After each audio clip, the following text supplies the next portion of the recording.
Hello, and thank you so much for coming to our Third Thursday series. The Third Thursday series was designed as an event for conversation about important topics and to begin conversations in our community about really relevant things that are happening in our world.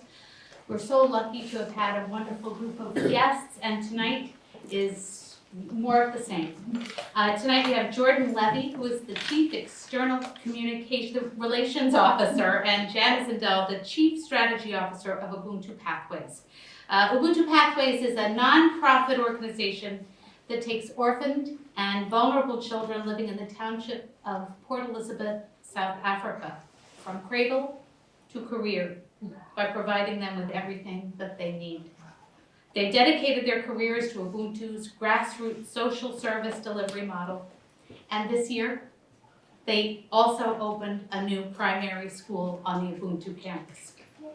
Yeah, that deserves applause.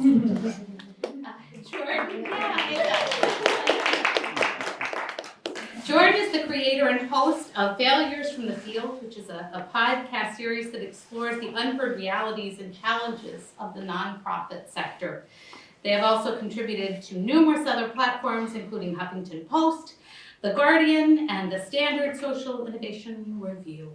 So without further ado, we'll have Jordan and Jana here. And I think we just ask you, to begin by describing your journey to your current work. You both have an incredibly interesting story. So if you could just start by letting everybody in on that a little bit. Well, our story is very intertwined because we're actually married.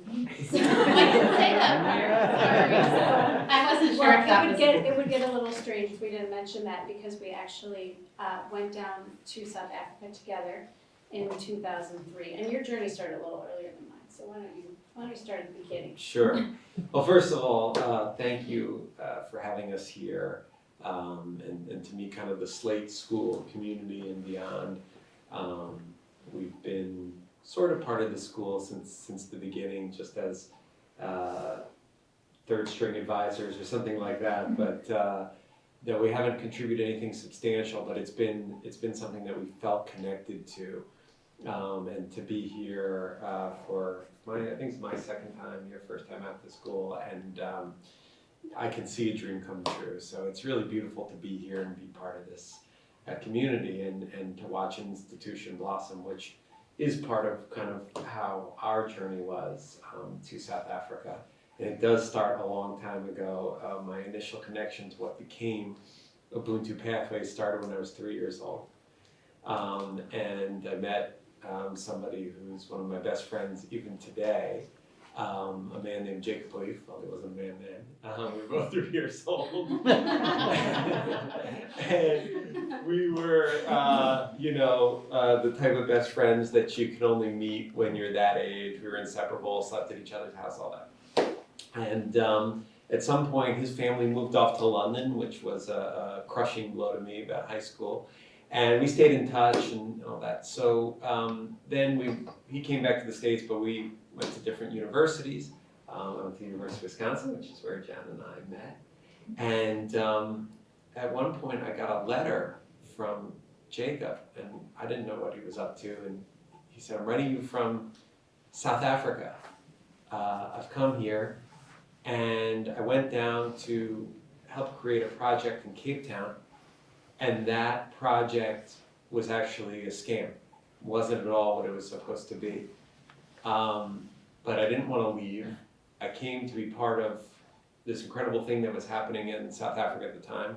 Obviously, I'm sure you're all familiar. The end of apartheid, the release of Nelson Mandela, and this new democracy that had happened where people have been oppressed for hundreds of years. And when they came into power, they didn't do so through bloodshed and revolution. But people like Nelson Mandela and Desmond Tutu talked about forgiveness and reconciliation. And you had this beautiful new South Africa. And Jacob had traveled there to be part of that. And when he couldn't find that in Cape Town, he traveled down to this much smaller city, Port Elizabeth, across the country on the Indian Ocean. And he traveled and he met a black South African who took him into the townships. And the townships were the ghettos that black people were forcibly removed to during apartheid, and put in. And this guy was kind of showing them around and showing them really the horrors of these townships, where people were killed and oppressed, and even though there was democracy, it was still completely segregated, and these were black townships. And they were going around, and Jacob was basically learning the history. I mean, he'd been in Cape Town, but you can be in South Africa as you can be in any country. And, you know, especially as a white person, be completely removed from what really goes on day to day in a country. He hadn't really seen it, and this guy was showing him around and basically teaching him. And eventually they got thirsty and they stopped off for a beer at a shebeen, which was a traditional sort of drinking spot in the township, actually, which were illegal during apartheid because black people weren't even allowed to have their own bars, but became the drinking spots after democracy. And they walked in, and Jacob was about 19 years old, long-haired white kid. He walked in, and he said, when he walked in, basically, the music stopped. And he thought, oh, well, it's been a nice run, but this is the end of me. And because it was such segregation, and everybody stared at him, one man motioned him over, said, come here. And the man said, my name is Banks Guacola. What are you doing here? Jacob sat down, he explained the whole story, came down to work on a project in Cape Town, turned out to be a scam, he wants to help him. And Banks said, that's amazing. I'm a school teacher in these townships. I have 40 kids in my classroom, but I don't have any supplies. The kids come hungry to my class. Sometimes when I teach, I cook on a hot pot as I teach just to feed the kids during the recesses. We can't get any science projects going, we can't get this going, we can't get that, we have no supplies. And Jacob said, well, I came here to help, what can I do? And I said, well, come volunteer in my school. And Jake said, that's awesome, I just need a place to live. And that night, Jacob moved into Banks's apartment in the township. And when I say this is unheard of, I'm telling you, these are completely segregated places. You did not see a 19-year-old white kid. You didn't see any white people in these townships. Moved in with Banks that night, and that was the effective start of Ubuntu. So I'm trying to make this story as concise as possible. But that was the effective start of Ubuntu. And basically, they started just a very small peer education program. You know, things didn't work, and talked about failure, and there was a lot of failure in the beginning. But over time, and maybe we'll get into some of the details, but over time, they started to build a model, and that was 20 years ago, and at some point I think we'll talk about where we are today. But a few years into that, as I said, Jake had written me in college, and I think Jana and I were both inspired by this thing that we learned about. And after we graduated, we ended up in Madrid for a couple of years, which was fun. And just as we were coming back, we'll skip over that. I'll be here on that whole other story. We came back, and Jacob said to us, he was in the United States at the time, and he said, you know, I've started this thing. We need to raise some money. I can't pay anybody. So would you guys help out? And basically, we slept on the floor of his apartment. And at the end of the week, he'd take us out to dinner or for a few drinks. So we were, in our early 20s, and we were happy. And we started fundraising for a country we'd never been to, for an organization we couldn't pronounce well. And about 6 months into the year, Jana and I volunteering there and helping there and doing what we could, Jake said, oh, by the way, I have to go back to South Africa. You guys are in charge. So Jana and I started running this office. After about a year of that, we said, this is amazing, but could we actually go down and be a part of it?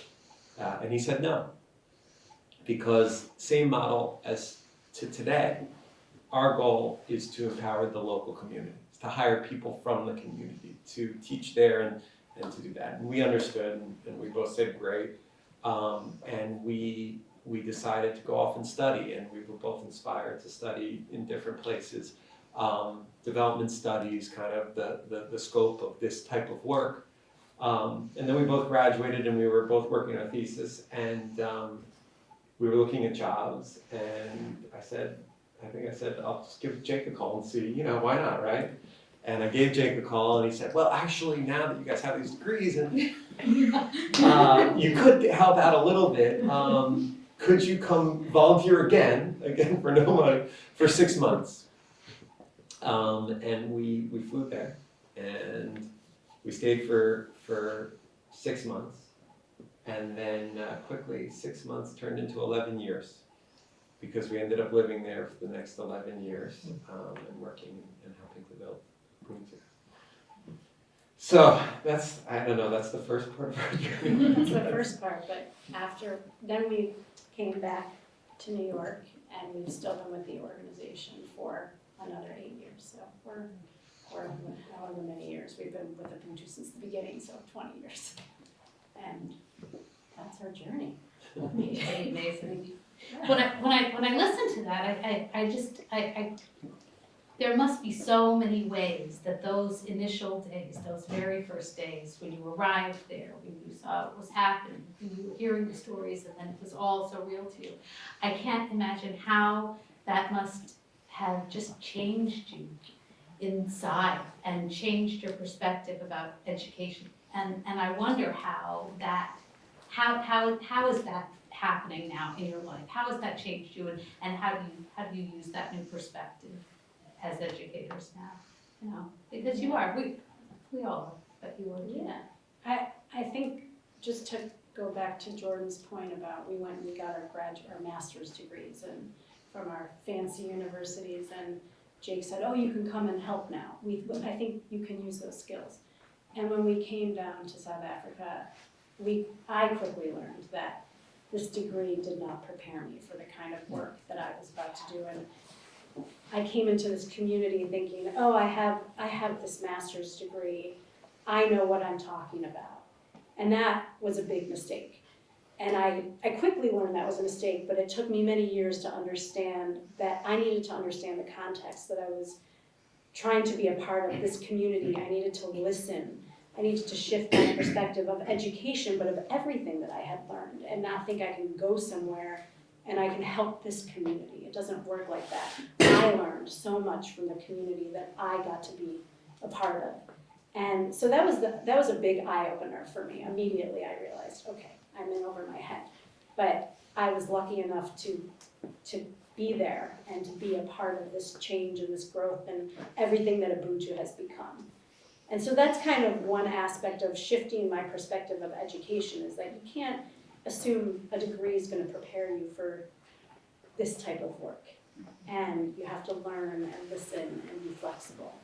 But I think over the years of being there, and I'm so inspired because as Jordan mentioned, this is my first time here today, and I feel like I've been on this journey with Slate since the very early days before it was here, and now I just got to walk around with Julie today. I took so much of her time, but I'm so inspired because everything that Jennifer and Jordan and I and Julie had talked about has come to life, and it's literally, this place is a dream.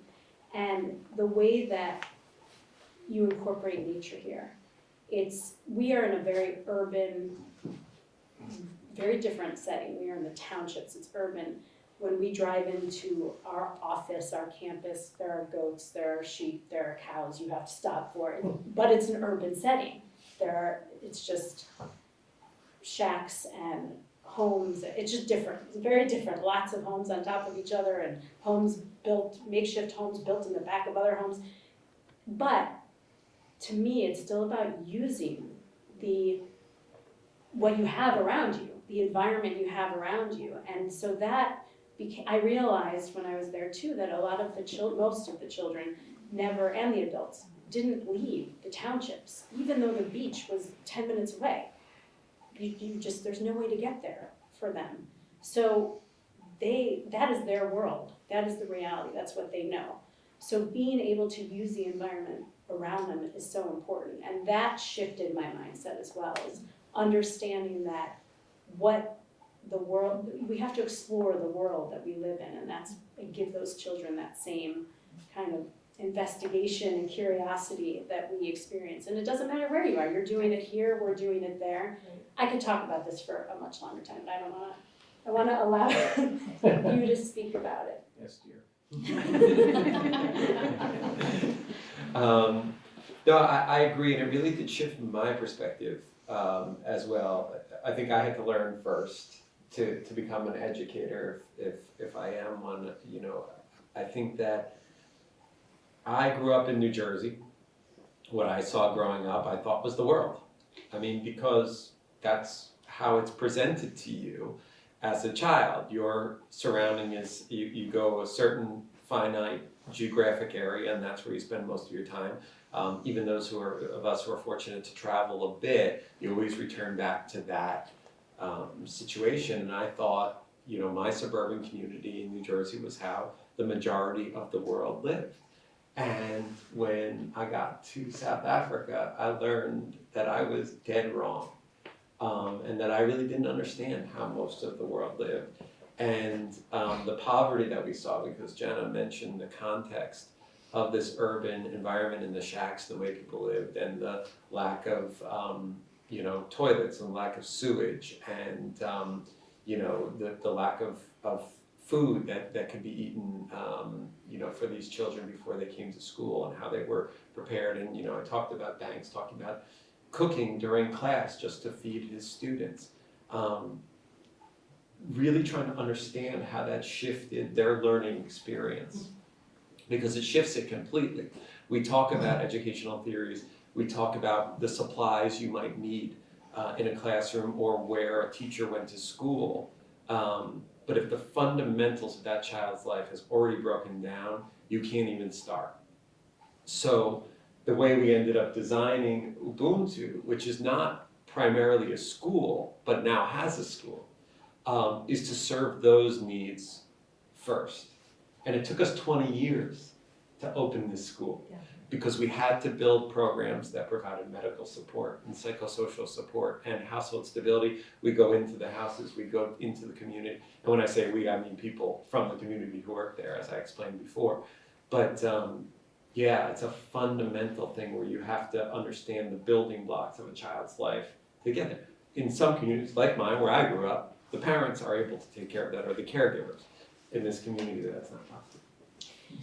So it seems like this is such an important message to get out, and yet it seems fraught with difficulty in expressing it in ways that are, I don't know, respectful, ways that actually say more than just they're hungry, they're traumatized, you know, because there's a whole story for each of those people. It's not just one part.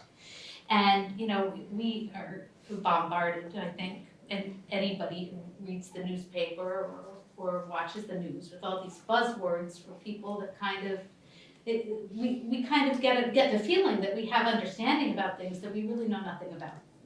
And so I just wonder if you could talk a little bit about the challenges of sort of getting this information out to people in ways that are respectful, but actually do teach us something that we need to know. Help us to learn something so that we can actually be part.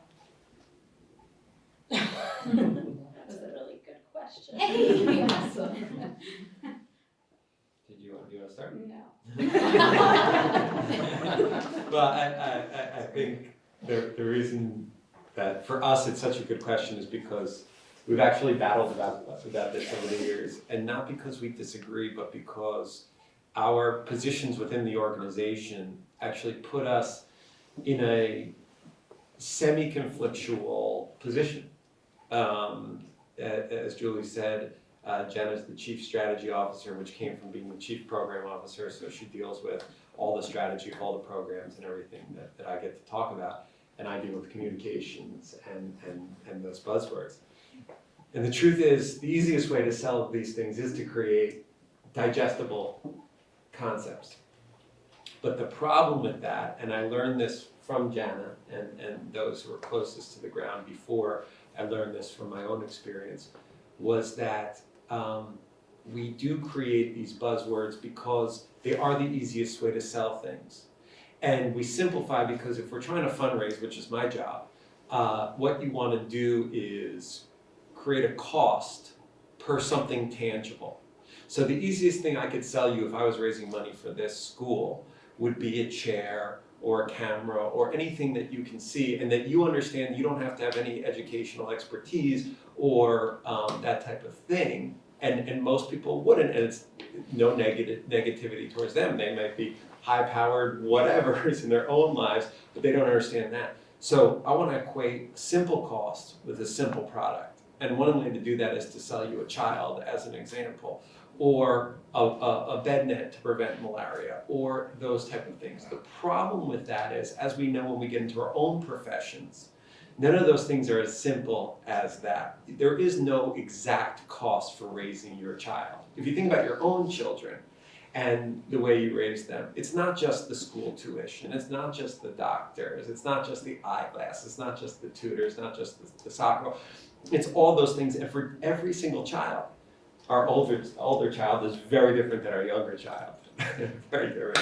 And there's no way to replicate that precisely and put that cost on it. Yet, I'm trying to sell you a package. So my department then takes those things, we package them, we sell them, we take a picture, we make it beautiful.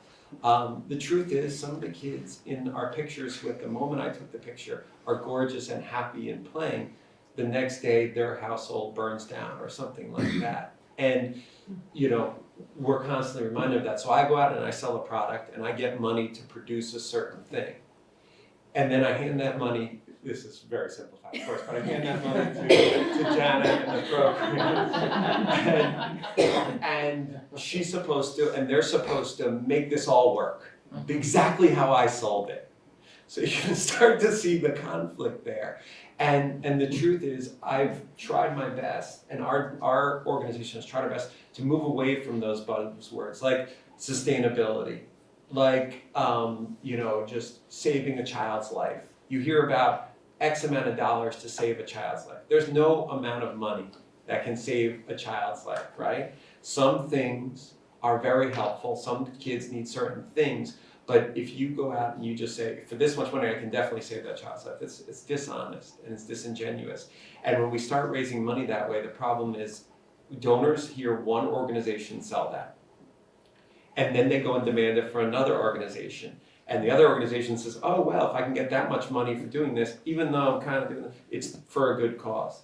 And it's a destructive spiral, actually. So we try to avoid it. So how do you do it? You engage better. So you create your own business plan. What often happens is that fundraisers go blankly towards the donor, right? And the donor has their own agenda about how they want to help. And again, I'm not trying to be anti-donor. They're usually well-intentioned. Some are extremely knowledgeable and can actually teach us a few things. But often what happens is the fundraiser goes blankly towards the donor. The donor has a priority that, let's just say, is set in Washington or New York, whatever. We're working in South Africa. They want to save X amount of lives by doing X. They go, how do I get the money? And then you tell me you have to serve 1 million children with X product to get the money. We say, great, fine. I think that's the wrong way of fundraising. You have to create your own business plan. So you do the work on the ground, you figure out what's needed, and you say, I'm going to do this and this and this and this, and I need this much to do it. The way you would run a business. Mm-hmm. And you say, invest in me. Don't tell me what to do. Invest in me. I'm on the ground. I have this expertise. If you have some advice or something, great. But invest in my business, and I will give you the return. We are audited annually by Deloitte and Touche. We're not going to steal your money any more than any business that you invest in that's audited, that's run properly, that has a staff of people who've been working for 20 years on this will. But invest in me and do it. So you have to take control of the narrative, and you have to do that. And then you need to engage with donors for a period of time. The problem is we often raise money just like on an internet click or a 2-second, 30-second elevator pitch. We have to be very succinct to get people's attention. But if people will engage, I can explain it. But if I don't have time, I can't. You also have to be able to say no and be okay with that. The fact that your budget might be smaller, because you say yes, you end up doing things that you don't want to do or that don't fit the context. My favorite example is, because I feel like it really reaches people. We had this organization that wanted to fund us, and they said, we'll give you X amount of money, unrestricted funding, but you have to take this other money and you have to run a bike program. And in the townships where we work, there are no bike lanes.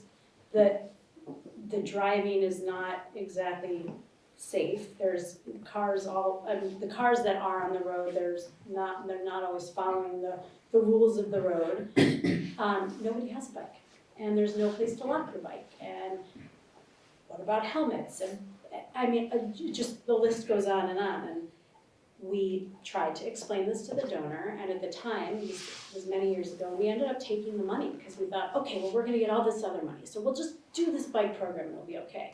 And it was a disaster because it was unsafe, it was out of context, our community didn't want bikes, they said, we don't wanna ride these, we don't need these, this is not how we get around.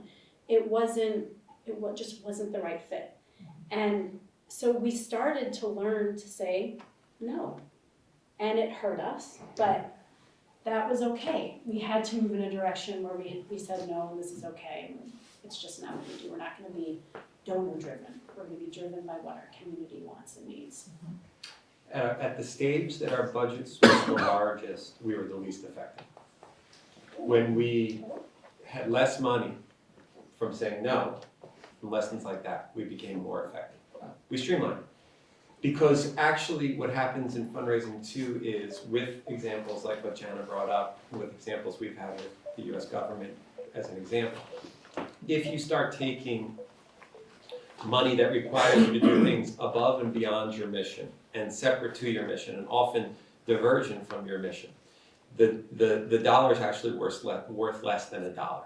Because you have to pay people to do that stuff. You have to spend money on this stuff. You don't think that way when you're raising money, because I have a target. I want to raise $7 million. If I raise it, I'm a champion. If I don't, I'm a sucker, right? So I gotta raise it, go, go, go, go, go, until you start looking at where that money goes.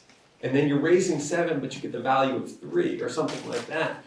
And you're better off as a $4 million organization doing what you're supposed to be doing. And to your question, the only way to do that is to get out ahead and become a good business. But that also takes time, and what's really hard is to be a small nonprofit raising money for a business that you're trying to get up off the ground because you're not trusted to do it, and you're not given that many opportunities for angel investors, so to speak, to come in and give you that chance. Yeah. It's funny, this perspective that we hear about, it's kind of what we all know about our own lives, about, well, we make big mistakes and, things go wrong. We don't often hear that. When from somebody who's, out there doing something that we think is important, and we agree that this is. We don't really hear this piece where this went wrong, and this is how we had to change, and this is how through, and this is what happened. And I think I'm so grateful, actually, to hear this perspective, because there's no endeavor that's worthwhile that doesn't have these kinds of moments where things don't go as planned, and something more important is learned and gained later.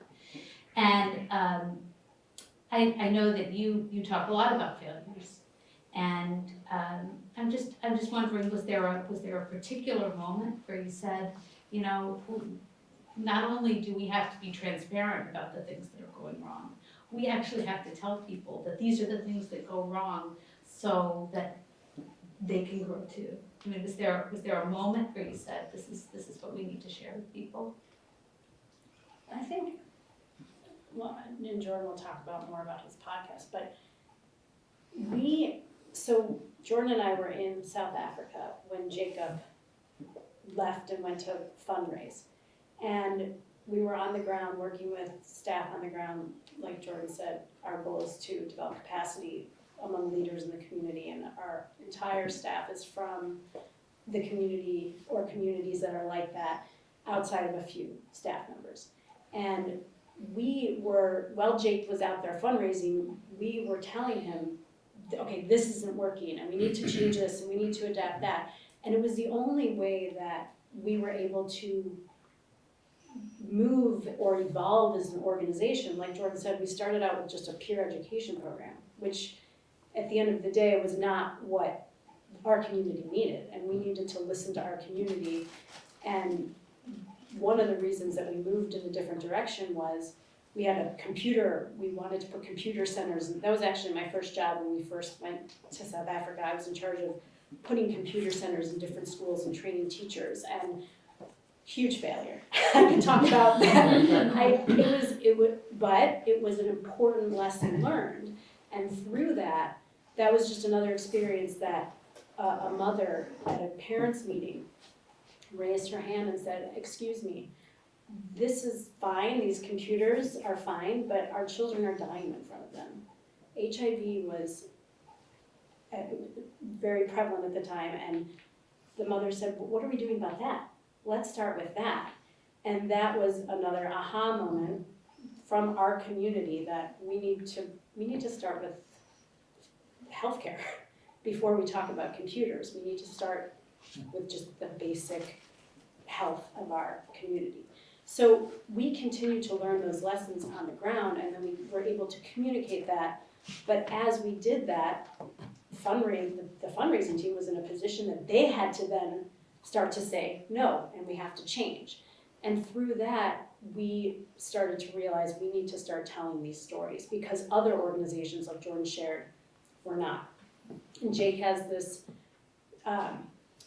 statement that he makes sometimes that I love hearing, and I think people need to hear it, which is that if everybody was doing half as much as they say they were doing, there'd be no poverty in the world. I mean, you have to fail to succeed. And we just realized somebody's got to start telling the truth here. And it does make us lose money when other organizations are out there saying we're reaching 1 million people. Some are, great. Some are tapping somebody on the head and getting their name and writing them down and saying, okay, we reached them. It's on your definition of reach, right? So we realized that pretty early we needed to do that, and we got a lot of backlash for it, and then Jordan started publicizing it even more. Yeah, because it's hard to say, we screwed up, we were wrong, now please give us more money. It's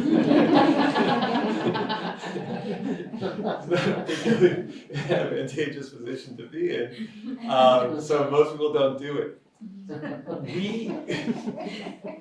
We found actually to be effective, but we had to model it after some things we saw out in other sectors that were working, but we were very confused as to where they weren't working in our sector. For example, like Silicon Valley, failure is this incredible badge. You know, I built this startup, it did this, it failed, but I know what I'm doing now. People buy that, they buy into that, and they'll give a lot more money than I'm asking for. And I think it's because there's this innovation culture where innovation is respected. And people get, who are in that field, that innovation is risky. And I think risk is a big thing that nonprofits are generally not allowed to do. You're not allowed to take risks with that money. People will invest millions of dollars in for-profit. If you're building an app that can fly pizza with a drone, go for it. Take as many risks as you want. But if you're trying to, save children's lives, you can't do that. But we're not going to get anywhere without doing it. And we have to open up this dialogue and say, why not allow nonprofits to try out things that are bold and innovative, right? But it's a culture, and it's sort of, if you hear about you never hear about somebody who started a nonprofit and failed, and then they go on to their next one. They're done because nobody trusts them. But it should be something that's respected if they didn't do it for the wrong reasons. And it's a dialogue we have to open up. And actually, when we started talking like that, when we started coming to our funders who had been in the sector for a long time and saying, listen, we're going to try to be honest with you. And here are the things that, we didn't do well, or we learned and we shifted and we pivoted and worked better. And here are the things that we want to try that we're not 100% sure are going to work. Can we have this conversation? A lot of people actually looked at it and said, oh yeah, we would like to talk like that. But nobody had tried it before because it's a very risky thing. And again, it's not something that most people are going to try at the beginning. because you only have 1 or 2, 3 funders, and if you lose those, you're done. We got ourselves, and we were lucky enough to get ourselves in a position where we could afford a few losses and stay stable and then build them up somewhere else. And it's like any business, you And we know. lost funding because of it too, because Yeah. a lot of people were very receptive, and then there were others, some big foundations that wanted, they said, no, we're not hitting the targets that we set. And we had to be okay with it. So, you know, here we are at Slade School, and our children here are growing up in North Haven, Connecticut, a lovely place. And I don't want to diminish the challenges that they have, you know, they're children, just, you were in New Jersey, where did you grow up? Outside of Chicago. Outside of Chicago. See, we all had our challenges, right, you know, wherever we grew up. No. But our children are growing up here, and as they become more and more aware of the world, and I think for good or for bad, we are seeing more of the world. It's, and we try to keep it from them as long as we can, honestly. But as they learn more about the world, their inclination is to want to help. But helping is not simple. And I'm just wondering if you have words of advice for us as a school and words of advice for our families and our neighbors here about how to talk to children about actually helping and not just doing stuff. I think to kind of go back to where I started with my graduate school comment, that I thought I was prepared because I had this fancy degree. I think for children, it's starting with just opening up their minds as to the world around them and understanding, first we need to build those bridges, we need to just, the word Ubuntu means a person is a person through other people. It doesn't matter what your skin color is or gender identity or religion, we're all connected because we're human. And to me, it's about really instilling those values and the spirit of Ubuntu in children first and foremost, and not even getting to the word helping. Because like you said, there are children that face challenges here, and you're not diminishing those challenges. There are children 15, 20 minutes from here that face challenges. So to talk about how can we help, I think it's taking a step back and starting with, let's just talk about human connection. We're across the world, but we're all children. We all face challenges. And when we look at each other like that, that's how you start the conversation. I think there's a danger that we face, and it goes to Jana's point of the true connection and the true understanding of where we are in the world. And I think it's inherent in what Jana was talking to you about when we got down there, what we thought we could bring, and how quickly we thought we were going to change the world. You know, it's a typical story, young people, idealistic, who were advantaged enough to get a lot in their young lives, thinking like you have magic powers because you have this and you can go down and change the world. And yet, the story after story after story is that it doesn't work like that, and that it is very hard. And that if you're talking about transforming a community, right? So in the best of circumstances, a school was built here because it was needed. But that didn't happen overnight, right? This is the best of circumstances. This is the most, yet there's been politics. There's been everything, right? There's costs, there's delays. That's in the best of circumstances. So going into a very difficult context that you don't understand is going to take longer and be even harder. And that is part of what we need to teach children. Now, obviously, I think Jana's right. If we're talking about young children, we're not going to explain those concepts. Right. But as parents, I think we have to understand that and know that when our children do reach an age that they might be able to enter into that, they have to enter in cautiously. Because going into your own community is hard. Going into somebody else's community is a huge commitment, and doing something is not always better than doing nothing. You shouldn't that's not an excuse not to do anything. I don't think we represent that. It's that, you know, if I could tell my younger self what to do now, it would just be to be even more cautious about how I approach the situation, more humble about how I approach the situations. I almost had to learn for myself, but you do realize that, oh, I really should have been more humble about that. I should have asked more questions before I gave more suggestions, especially in a community I didn't understand. And young people, that's not their strength. It wasn't my strength. So we have to condition, you know, young people who want to help to do that. And I would say, actually, and it's a little bit strange for me to say, but look local before you look global. Not exclusively, but look local first and see if there's something, because you might be more effective there. And then we need to help globally by empowering those who can help their own local community, if possible. I'm just wondering, so I listened to all, I mean, I think you're really giving us a lot of great information. You're teaching us to me, and it's powerful. And I guess I wonder, who taught you? It sounds like it was a lot of people and a lot of experiences, but I mean, I think most people who've had an enormous experience like the one you're still having, can point to a few folks, a few people that gave you something that helped you to move forward in a way that you thought was significantly better than where you were before. Are there some people who did that for you? Can you talk about them? Well, I know we're supposed to start with our parents, right?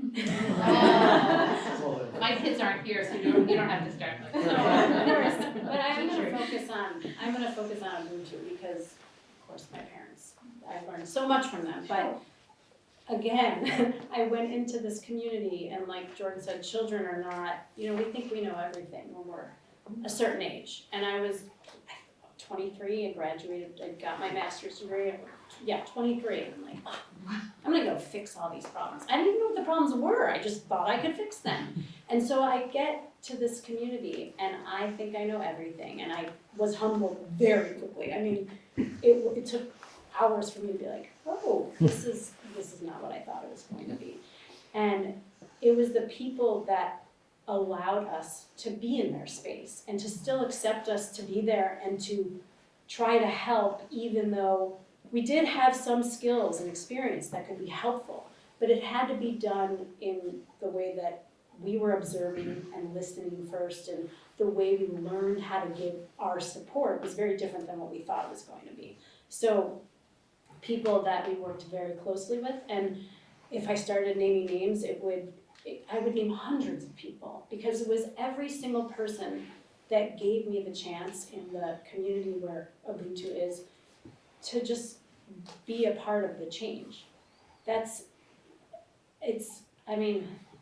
So many people, and people that volunteered for us from the community, parents in the community, who gave me this young white woman who came in to help teachers in the community, who said, okay, let's listen, or let's let this young lady tell us what she thinks after we tell her what we think. And it was building that trust and building those relationships and allowing that trust to build over a certain amount of time, allowed people to let me in.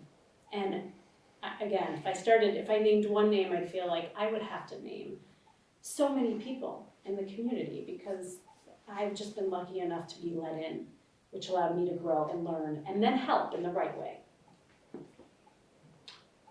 You're gonna really think I'm full blown after this one, but I went off from Jana.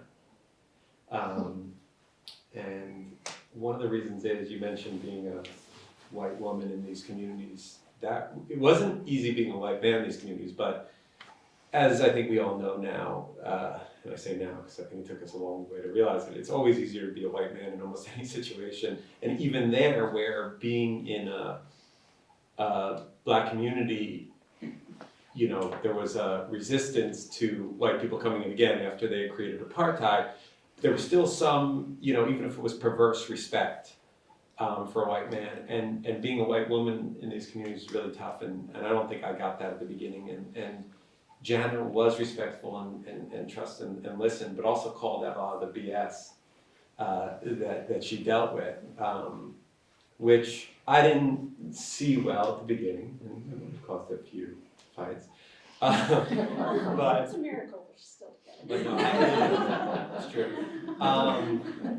But you know, I learned a lot watching Jana navigate that, and still to this day navigating that, and that is definitely a person I learned from. But I think also, you know, the people that Jana are talking about, there's a learning, and then the most important thing with them has been trust. So sort of learning from people and this trust. The hardest thing in the world, so we've lasted 20 years, and it hasn't been easy, and there's been times when it almost broke apart. And learning somebody else's culture and kind of becoming truly connected to them, even though you're like a world apart, and every fight you might have with a colleague is amplified by 100 because you don't really truly understand where they're coming from a fundamental point of view, as you might somebody who grew up in the same neighborhood. But somehow building a trust that allows you to continue even when you're thinking, you're looking at a person's eyes and you're thinking, do you really have my best interests at heart? Are you really listening? Are we really, you know, is it real Ubuntu? Are we really brothers and sisters here?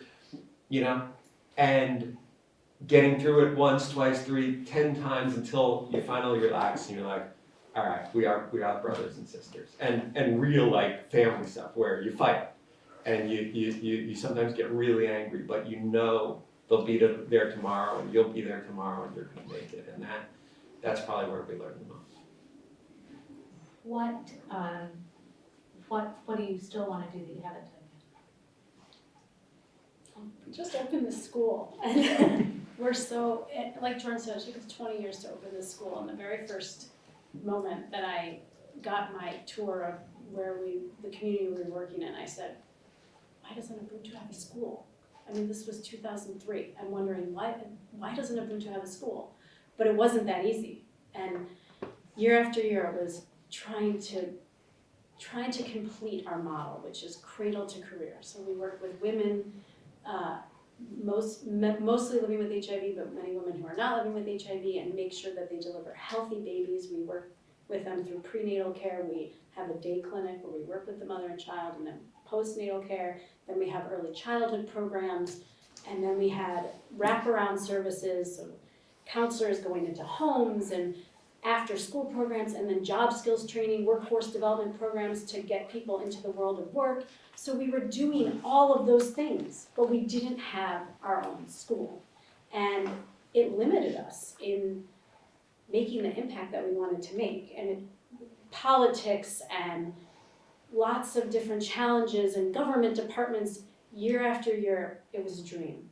For me, since 2003. And it's 2020, and we have opened the school. And now that we have this school, there's so much that I'm so excited to do. And earlier today, the first thing that I thought of is our staff, anybody that I can get to see this needs to see it. Because so much of what Jennifer and you and Jordan and I all talked about so many years ago, that I see it here.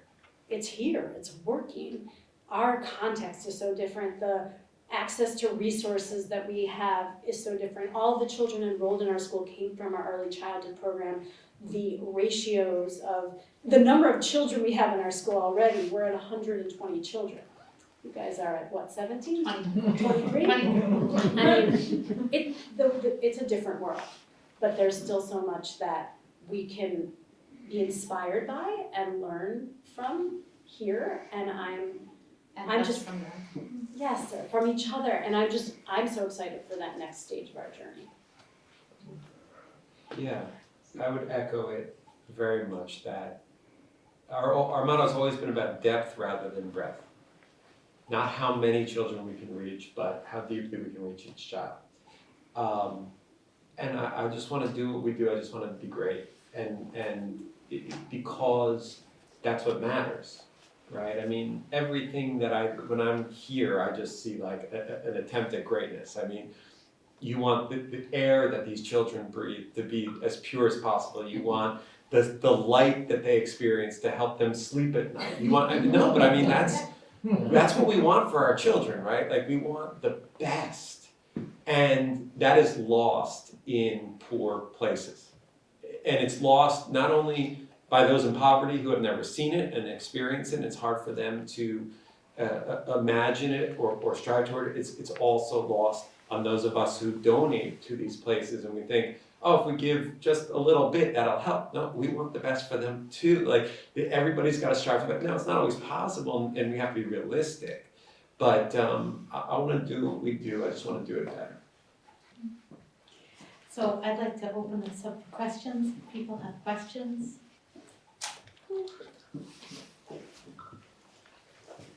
What were the 2 degrees that you got?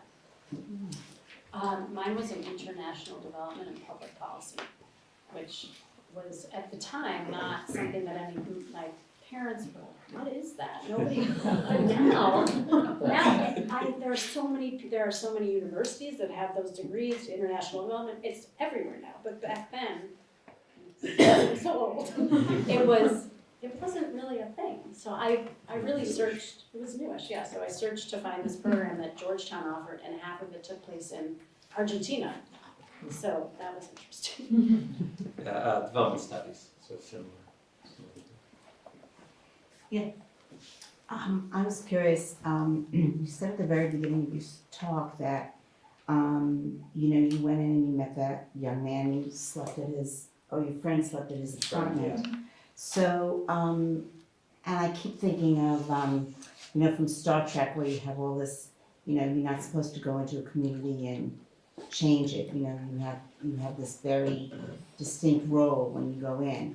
But you've gone in, and so I'm also curious, have you worked with other people? First of all, have you integrated the community so that the community has both white and black people working within that community?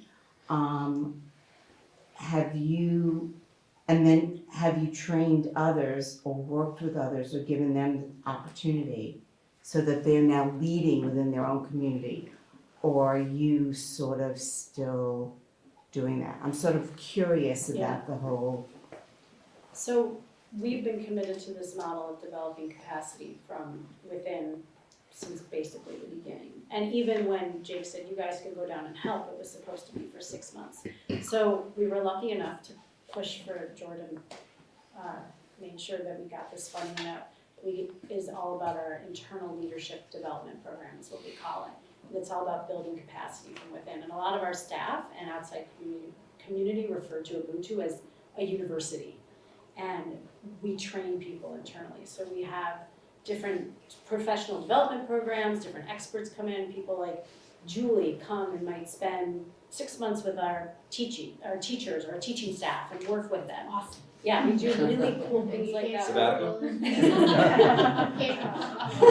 But we have wonderful people like Julie who have come down, and people from our community who have also been kind of in residence to support and help build capacity through professional development programs. So we've had people that started out with us as counselors, caseworkers with a high school degree that are now managers in our organization.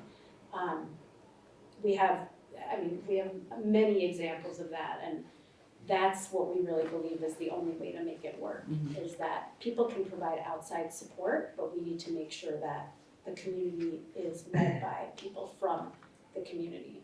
As far as our staff demographics it's more, I would say 98% Black South Africans from our community or communities like ours. There are some white South Africans that work for Ubuntu, but very few. And as I said, my role is transitioned to fundraising, and Jana is Chief Strategy Officer now. And we live in Brooklyn, so we're less hands-on, more strategic. We're flying South Africa all the time. But our managing director is a woman who joined us 15 years ago as a bookkeeper. and has grown throughout the organization. She now runs things on the ground in Port Elizabeth. So it's not a simple answer because we're part of the founding members basically of this organization. We're still involved. Jacob, he's the CEO to this day, and his co-founder Banks is also still involved. But we've tried to create a model that transfers ownership. But that's been a long struggle, and there's been some failures along the way. Because with any company, sometimes you rush to transfer ownership, you rush to build skills, and it doesn't always work out. You put people in their best position to fail. We've made all the mistakes of all these things, but 20 years later, we do have our management on the ground is all Black South Africans. So we're pretty proud of it. When you just said transfer, like ownership or ability to people's abilities, is the business model also transferable to other areas or other towns that need it? Recognizing that every single community has its own different needs, but I'd go back to what you were saying about the computers versus my child is dying. So there's also that happening elsewhere, So we have been asked many times to franchise or to build Ubuntus in Cape Town or Johannesburg or the South Bronx or wherever. And we, as Jordan said earlier, we really believe in going deeper.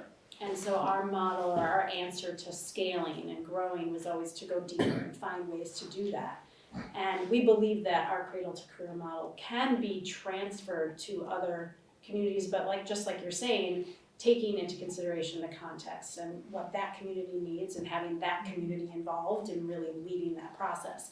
So we've recently created something called the Ubuntu Advisory, and the Ubuntu Advisory is our consulting arm, where we help other organizations develop their business plans or wherever they are in their stages of development and support them on that journey, because we feel like we can transfer that knowledge to them, but in a way that they understand best, because they're the ones on the ground doing the work and understand that context. It has to be a local champion. It's not Ubuntu, whatever that organization is, and it's kind of, I said a few times, I think, if I knew then what I know now, then hopefully we can, through a lot of the failures, especially, just transfer mostly lessons. And we find that actually what organizations need more than anything else is not what is considered sort of sexy or whatever, it's that HR, finance, fundamentals type things that you don't, the passionate person who usually starts this stuff that's not usually their forte. so it'll take somebody 16 years instead of 20 years. Exactly. How did you find the people that you needed to do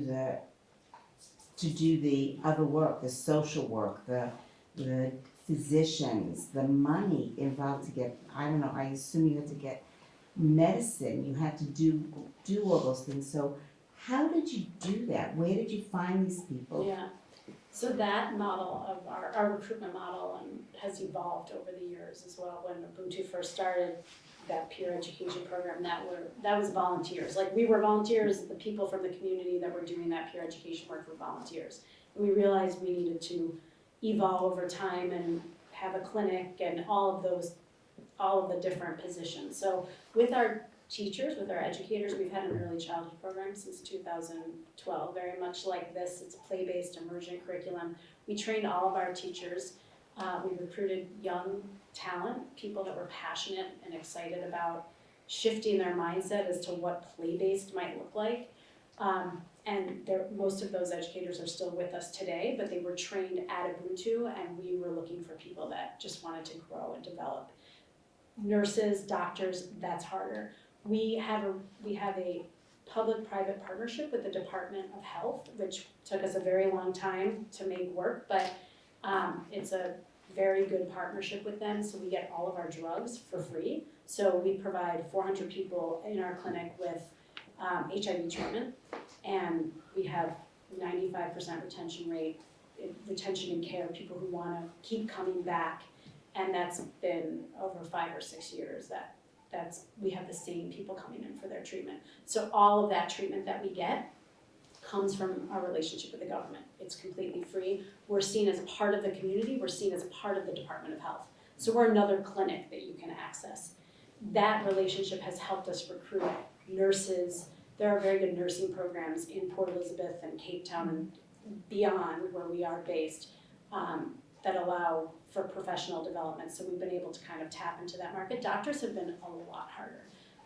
We've had part-time doctors and wonderful people that have helped us, but that remains a challenge for us actually. And in South Africa, it's a challenge that with just people leaving, doctors leaving, nurses actually do a lot of the work that doctors would do, that we would go to a doctor for here, nurses do that in South Africa, as in much of Africa. And the short answer to where the money comes from is the same answer in terms of, we went to a funder. So with our type of organization, most people, when you say the word salary, they run away, overhead, oh my God, yeah. But we're like, who teaches the kids? Who treat, and you said it, you gotta pay people to do this. We know that, every business knows that, but for some reason it's been classified as overhead, that's a whole nother topic. But we went to a funder and we said, here's what we wanna do. We wanna create a better recruitment system, so we're gonna have to pay people to do work in an office to actually recruit and put ads out and do testing and figure out, the best interview process and look around the country for the best people. We're gonna have to pay them a little better, we have to give them benefits, and these are people from the community, so that's great too.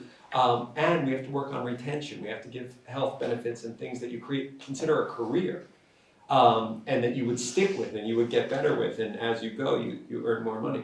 And I had to go to a funder and say, this is, you've given us a lot of money before, but it's always usually required you spend it on like supplies. Well, we have enough books, we have some computers, but we need these people. Give us that amount of money, but we're gonna spend it on this, and it's gonna be this, and it's gonna build towards more of an impact than you'd ever make by buying 1 million books or 1 million computers. And they gave us the money. And we have an ongoing grant with them for this retention program.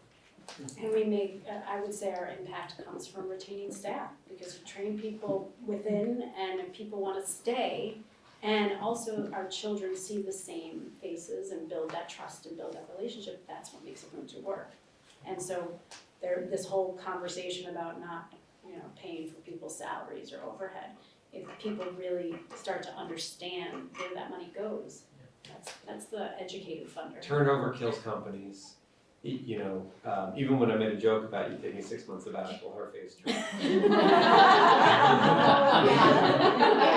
But that's the reality, right? You guys have your teachers. That's all. As beautiful as this building is, you take away the teachers, it's nothing. And that's the fact. You need the teachers. You need the people. Well, One more question. Can I ask oh one yes, question? please do, yes. In the beginning, you described the Port Elizabeth as looking in a particular way, very poor, very, something that we're not used to seeing. Has the community itself sort of evolved with this? And if you had to take a camera shot of it then versus now, how would it look different to you? It really, I would say yes and no.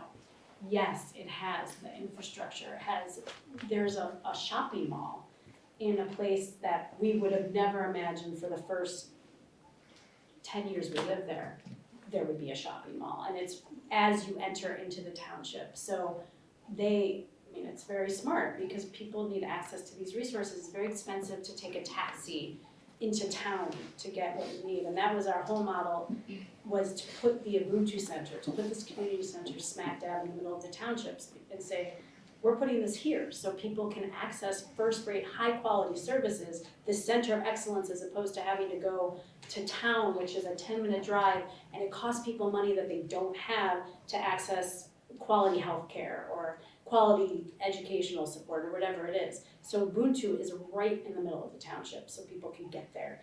This shopping mall somebody finally had an idea to do that, and that's been wonderful for people in the community who don't have to go all the way to a completely different area to just get their groceries or to get electricity, because you have to buy electricity. There's also the streets that were not paved when we were living there again for the first 10 years. And we've seen a lot of change since we've left, more since we've left, but it's safer now. There are traffic circles where there were never traffic circles before. We see less cows on the road, which is safer for drivers as well, but things have definitely improved when it comes to infrastructure. I mean, it's a long answer. We'd have to get into kind of South African politics and all that to answer it fully. But it has evolved and it has done it. And I would say the Ubuntu campus, sort of was the Ubuntu Center, and you can check out our website to see our building and our campus, is a place in the township like no other. And it's helped definitely build around it and create sort of a bit of an oasis that creates, I think, a lot of hope and has some pretty cool institutions. So yeah. Oh, we got one more. More. So you said it's a cradle to career thing, and so it's been around for 20 years, you said. So you've seen people actually do the transition from that into the workforce and whatnot. Do you find that they tend to sort of integrate into that community? Do they move off elsewhere, or is it sort of cyclical, or where they'll come back and That's been the best part of, I think, we've been in it for the long haul, and it takes a long time to see that return, as a funder would say. And some of our beneficiaries have come to work at Ubuntu and have salaries and healthcare, and some of those same beneficiaries have moved on to jobs in Germany or Johannesburg or Cape Town, and even come back to work at Ubuntu because they feel like that's the place they want to be. So we've seen a lot of movement of our own beneficiaries coming to work for us, to volunteer for us, and then we've seen some of them go and do incredible things, and some of them not go on to do anything.